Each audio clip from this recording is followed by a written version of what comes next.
The notification popped up while I was sitting in my lawyer's office, reviewing the settlement papers that would officially end my marriage to Richard Hartwell III. My phone buzzed against the mahogany conference table, and despite Diane's disapproving look, I glanced at the screen. Facebook, you've been tagged in a post by Jennifer Morrison Blake. Against my better judgment, I opened it. There it was, in all its glory, a photo of me from last Christmas, admittedly not my best angle, caught mid-bite of stuffing, with Jennifer's commentary overlaid in that obnoxious cursive font she loved. My loser sister still single at 35 while some of us are planning baby number 3. Others are still focusing on their career, #spinsterlife, #TikTok biological clock, #pray for Sarah. The comments were already rolling in. Old high school classmates, distant relatives, her mommy blog followers, all chiming in with their sympathy and unsolicited advice.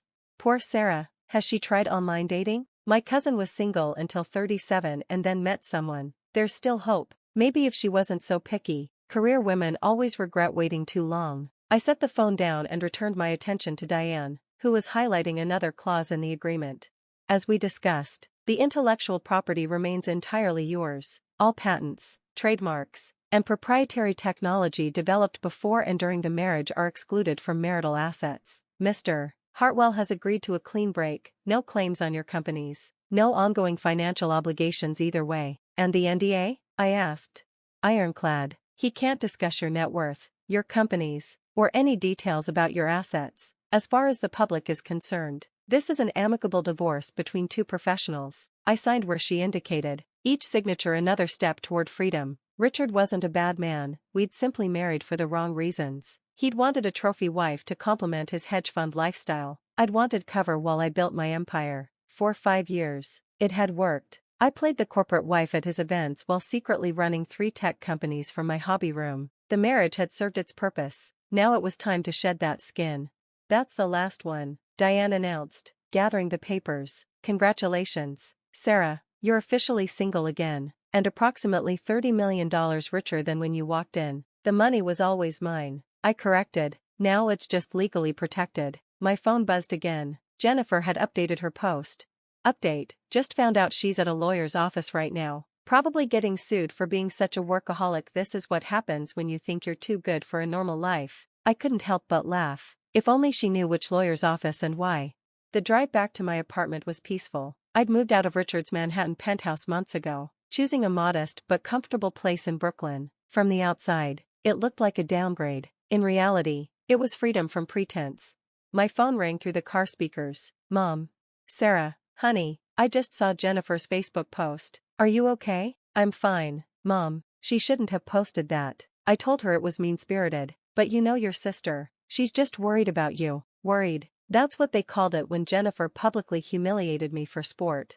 She's always been jealous, Mom continued. Ever since you got that scholarship to MIT and she had to go to community college. She chose to get married at 19 instead of finishing school. That wasn't my fault. I know, sweetheart. But she sees you with your fancy job and your city life, and she feels inadequate. My fancy job. If only Mom knew that my consulting work was actually running a cybersecurity firm that protected Fortune 500 companies from data breaches. That my little startup had just been valued at $45 million. That my side projects included 2 other profitable tech ventures. But I'd learned long ago that money talk in our family only led to problems. Jennifer's husband Blake had borrowed $50,000 from our parents for his failed restaurant venture and never paid it back. My brother Tom had declared bankruptcy twice trying to flip houses. Success in the Morrison family was seen as a target, not an achievement. Tell Jennifer not to worry, I said. I'm exactly where I want to be. After hanging up, I scrolled through more comments on the post. It had over 500 reactions now, shares climbing. Jennifer was basking in the viral attention, adding updates every hour. 3 p.m. update, still no response from Sarah, too busy with her important meetings to defend herself. 5 p.m. update, Mom says Sarah is fine but won't return anyone's calls. Classic avoidance. 7 p.m. update, remember when she said she'd be married by 30? #aged like milk. Each update drew more engagement, more pity, more judgment from people who hadn't spoken to me in years but felt qualified to dissect my life choices. Meanwhile, I was at home, reviewing the contracts for my company's upcoming acquisition. A Silicon Valley giant wanted to buy my cybersecurity protocol for $15 million. Not bad for something I developed in my hobby room while Richard attended charity galas.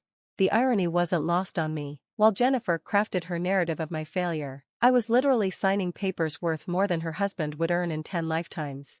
The next morning, I woke to 47 missed calls and over 100 text messages. Jennifer's post had gained traction overnight. Someone had shared it in our high school alumni group. It had made its way to Reddit. I was officially viral as the loser sister. My business partner, Marcus, called while I was making coffee.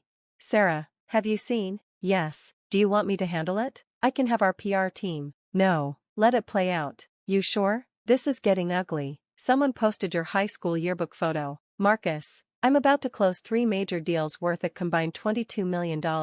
My sister's Facebook drama is background noise." "If you say so." "By the way, the Tokyo investors confirmed for next week. They're very excited about the expansion proposal." "Perfect. Book the private jet for Tuesday." "Will do." "And Sarah, your sister's an idiot." After hanging up, I checked Facebook again. Jennifer had posted a throwback photo of us at her wedding, where I'd been her maid of honor. TBT to when we were both young and hopeful. I found my prince at 19. Sarah's still waiting for hers at 35. Starting to think she scared them all away with her independence #toughlove #reality check. The comments section was a masterclass in small-town gossip. I heard she never got over her college boyfriend. My daughter saw her at Whole Foods buying wine for one. So sad. She probably intimidates men with all that career talk. Some women just aren't meant for marriage. I screenshotted everything. Not for legal reasons, Jennifer wasn't worth suing, but for my own personal archive of exactly who these people were. Then I made a decision. I composed a single comment under her original post. "Hey Jen, just saw this. You're right. I am at a lawyer's office today, signing some papers. Hope you and Blake are well." Within minutes, my phone exploded. Jennifer called 6 times in a row. I let it go to voicemail each time. Her texts came in rapid fire. "What papers?" "Sarah, answer me. Mom says you're not returning her calls either." "What kind of papers? Are you in trouble?" "This isn't funny." "Sarah." I muted the conversation and went about my day. Meetings with my development team, lunch with potential investors, a conference call with our Hong Kong office. Real life, not Facebook life. By evening, Jennifer had shifted tactics. A new post appeared. Update: Sarah finally responded but won't say what legal papers she was signing. Now I'm worried. What if she's in serious trouble? Despite our differences, she's still my sister. Please pray for her. The pivot from mockery to concern was almost impressive. She'd sensed a story beyond her control and was trying to wrestle back the narrative. I posted my second and final comment. "No trouble. All good news. Thanks for the prayers though." This drove her absolutely insane. The calls intensified. Texts from random relatives flooded in. Everyone wanted to know what papers, what news, what was happening in Sarah's mysterious life. I maintained radio silence for 3 days, during which Jennifer's posts grew increasingly frantic. Day 2, Sarah still won't tell us what's happening. Family is worried sick. Day 3, starting to think something major is going on. Sarah has never been this secretive. Please someone in NYC check on my sister. She's gone dark and we're terrified. Meanwhile, I closed the 3 deals, finalized the acquisition, and booked a celebration dinner with my team at 11 Madison Park. Life was good when you lived it instead of performing it. Finally, on day 4, the news broke. Not through me. I still hadn't said a word, but through TechCrunch, who'd gotten wind of the acquisition. Breaking: stealth mode cybersecurity startup Nova SEC acquired by tech giant for $15 million. Founder Sarah Morrison maintains majority stake in parent company valued at $30 million plus. The article included my professional headshot and a brief bio that mentioned my other ventures. Within an hour, it was trending in tech circles. That's when Jennifer's phone calls stopped. Instead, a new post appeared. No cursive font this time, no emojis, just plain text. "Why didn't you tell us you own tech companies?" I waited exactly 1 hour, enough time for all our mutual connections to see her question, then posted my reply. "You never asked." The internet exploded.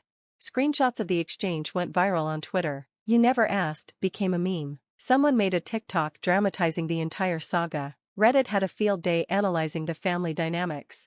But the best part was the silence from Jennifer's end. No more posts, no more updates, no more commentary on her loser sister's sad single life. Others filled the void though. Wait, the Sarah Morrison from Nova SEC is Jennifer's sister? I took her cybersecurity seminar last year. She's brilliant, 35, single, and worth $30 million?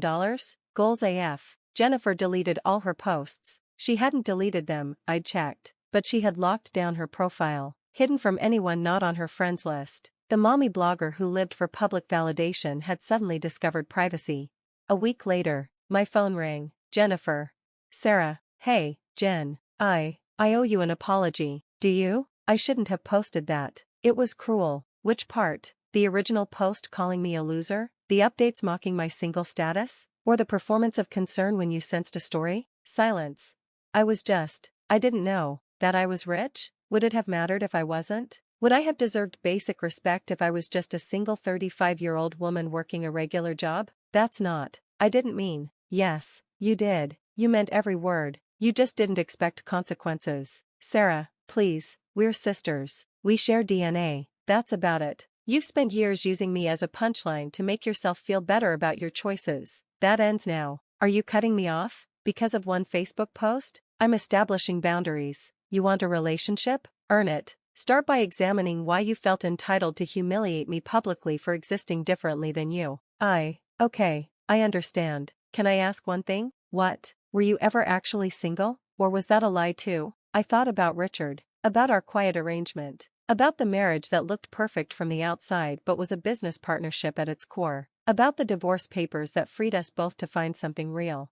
I was married for 5 years. We divorced amicably. The papers I was signing? Protecting my assets in the settlement. Turned out I didn't need protection. He wanted nothing from me. But you assumed lawsuit because that fit your narrative better. Why didn't you tell anyone you were married? Because it was none of your business. Because I don't owe anyone a performance of my personal life. Because I learned long ago that this family weaponizes information. That's not fair. Blake borrowed $50,000 from mom and dad. Never paid it back. You told everyone it was for a restaurant. But it was to cover his gambling debts. Tom's bankruptcy? Both times were from failed pyramid schemes. Not real estate. Should I continue? Silence again. We all have our secrets, Jen. The difference is, I don't broadcast yours on Facebook for likes. After we hung up, I sat in my Brooklyn apartment, looking out at the city lights. My phone buzzed with congratulations from real friends, interview requests from tech publications, investment opportunities from venture capitalists who'd discovered I existed. None of it mattered as much as the freedom I felt. No more hiding. No more pretending to be less than I was to make others comfortable. No more allowing family to define my worth by their limited metrics. I opened my laptop and started writing a blog post. Not about Jennifer, she'd had enough attention. But about the price of success for women who refuse to shrink themselves. About the families who'd rather see us fail conventionally than succeed unconventionally. About the freedom that comes from building your own life, even if others call it lonely. The title came easily. You never asked. A tech founder's guide to setting boundaries. Within 24 hours, it had 1 million views. Women from around the world shared their own stories of being diminished, dismissed, or defined by families who never bothered to actually see them. Jennifer never apologized publicly, but at the next family gathering, she introduced me differently. This is my sister Sarah. She runs tech companies. It wasn't much, but it was a start. And when someone asked if I was dating anyone, I smiled and said, "You never asked the right question." What's the right question? Am I happy? Are you? Deliriously. And that, more than any Facebook post or viral moment or $1 million deal, was the truth that mattered. Single at 35? No. Free at 35? Absolutely. Worth $30 million? Yes. Worth respecting regardless? Always was. Some lessons are expensive, others are priceless. Learning the difference? That's worth everything.